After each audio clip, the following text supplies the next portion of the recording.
waxaa ilaa shalay gelinkii hore baraha bulshada iyo waliba gaar ahaan kuwa social media dadweynuhu aad u la fagurayeen warbixin been ah oo waxba kama jiraan ah taas oo muujinaysay dadku soo qoreeyeen in arday reer Puntland ay u dhoofeen xamar si ay imtixaan u galaan ardayda Puntland shalay ka dhooftay magaalada Boosaaso aniga oo agaasimaha tacliinta sare iyo deeqaha waxbarashada ah iyo wasiir ku-xigeenka wasaaradda waxbarashada Puntland ayaa sagootinay waxaan u sagootinay dalka Turkiga waxayna heleen deeq waxbarasho oo waxa loo yaqaan partial scholarship taas oo ay fududeysay wasaaradda waxbarashada iyo waliba shirkadda Sahal Enterprise iyadoo maqal iyo muuqaal ah habeen hore baan si weyn ugu sagootinay gudaha Puntland warbixinteedina wax rajayn doona insha Allah inaad aragteen daalactaana waxa sidoo kale nasiib darro ah in warbaahinta qayb kamida kuwa Muqdisho ay baahiyeen warar ku tirakuteena oo la xiriira warbixintaas in arday reer Puntland ay tageen magaalada Muqdisho waxa isweydiin mudan ardayda Puntland iyo guud ahaan imtixaanka dugsiyada sare gaar ahaan fasalka afraad iyo 8aad waxa la galaa bisha shanaad meel walba oo ku taala Soomaaliya haday tahay Puntland haday tahay koonfurta Soomaaliya iyo haday tahay qaybaha kale ee Soomaaliya bisha aan maraynaana waa bisha labaad lama gaari marka xilli imtixaan ay galaan arday dugsi sare ama Puntland ha ahaato kuwa kale ha ahaadaan sidoo kale waxaan rabaa inaan ka hadalno Soomaaliya waxa caalamku siiya deeqo waxbarasho taas oo loogu talagalay in la siiyo ubadka Soomaaliyeed waxaana lagu helaa magaca ummadda Soomaaliyeed hadda bishan la soo dhaafay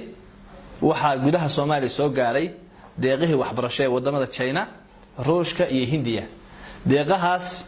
oo lagu helay magaca ummadda Soomaaliyeed Puntland ay qayb ka tahay awalna aan qayb ka heli jirnay waxaan ilaa labadii bilood la soo dhaafay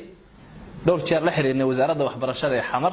si ay u soo gudbiyaan inta ay Puntland ku leedahay taas oo awal aan ku heshiis ku ahayn waxaan la xiriirnay wasaaradda gaar ahaan wasiirka wasiir ku-xigeenka iyo wasiir dawlaha ilaa haddana wax jawaab kama hayno deeqaha hadda soo gaaray Soomaaliya waa China Ruushka iyo Hindiya marka la fiirsho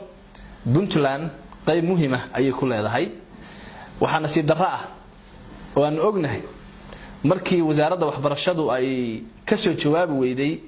aan ogaanay in deeqihii la qaybiyay sida daraadeedna dad gaar ah oo xamar jooga lagu qoray doorkii Puntland iyo doorkii ummadda Soomaaliyeedna si gaar ah ay u afduubteen wasaaradda waxbarashada ee federaalku waxa nasiib darro ah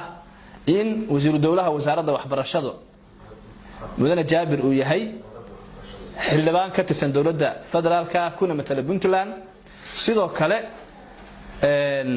uu yahay wasiir dawlaha wasaaradda waxbarashada tacliinta sare matalaadiisa dhabtaana ay tahay iyo deegaan doorashadiisu Puntland markii aan la xiriirnay waxaan ogaanay in isagu uu si gaar ah u maamulay deeqihii waxbarasho ee Puntland ku soo aaday waxaan marka u ogeysiinaa dadka reer Puntland in arrintaasna si toos ah ay uga warhayaan waxaan waalidiinta ardada iyo bahda waxbarashada u sheegnaa inay isdejiyaan inaan wax dhibaato ah jirin in arrintan cid ay khusayso ay mas'uuliyadda qaadayaan hadii Ilaahay yiraahdana sida u dhaqsiyaha badan ay u soo dhamaan doonto hadii Alla idmo waxaan rabaa inaan sidoo kale dadka reer Puntland ee la marin habaabiyay u sheego dawladda Soomaaliyeed ama dawladda gaar ahaan wasaaradda waxbarashadu ma leh awood ay ku tayeyso imtixaanka Soomaaliya sidoo kale ilaa hadda ma aysan hanan qaybaha sida gaarka ay u maamusho ee loo yaqaan koonfurta Soomaaliya sidaad ogsoontihiin magaalada Muqdisho waxa laga galaa laba imtixaan mid gaar ah wasiirka warqad soo saaray Abdullaahi Goodax Barre uu leeyahay waa in daladuhu qaadaan imtixaan gaar ah markaas mar labaad baa hadana isagu imtixaan labaad ka qaada ardada degan koonfurta Soomaaliya si ardada markaas loo jahwareeriyo waxaan anagu soo jeedinaynaa dadka reer Puntland wasiirka wasaaradda waxbarashadu iyo wasaaradda waxbarashada federaalku imtixaanka ma qaado Somaliland ma kormeerto uma tagto imtixaankooda wax wara kama hayaan sidaas la mid ah imtixaanka markay dhameystaan ardayda Somaliland markii ay tagaan magaalada Muqdisho iyagoo wata shahaado ay ku qoran tahay Jamhuuriyadda Somaliland aanu hayna sawiradeeda wasiir Goodax Barre waa u bedelaa maxaa ku gaar ah ardayda reer Puntland annagoo waliba wadana warqad shahaado aan cidina bedeli karin waxaan laga kharibi karin kuna qoran yahay magaca dawladda federaalka ee Soomaaliya iyo magaca dawladda Puntland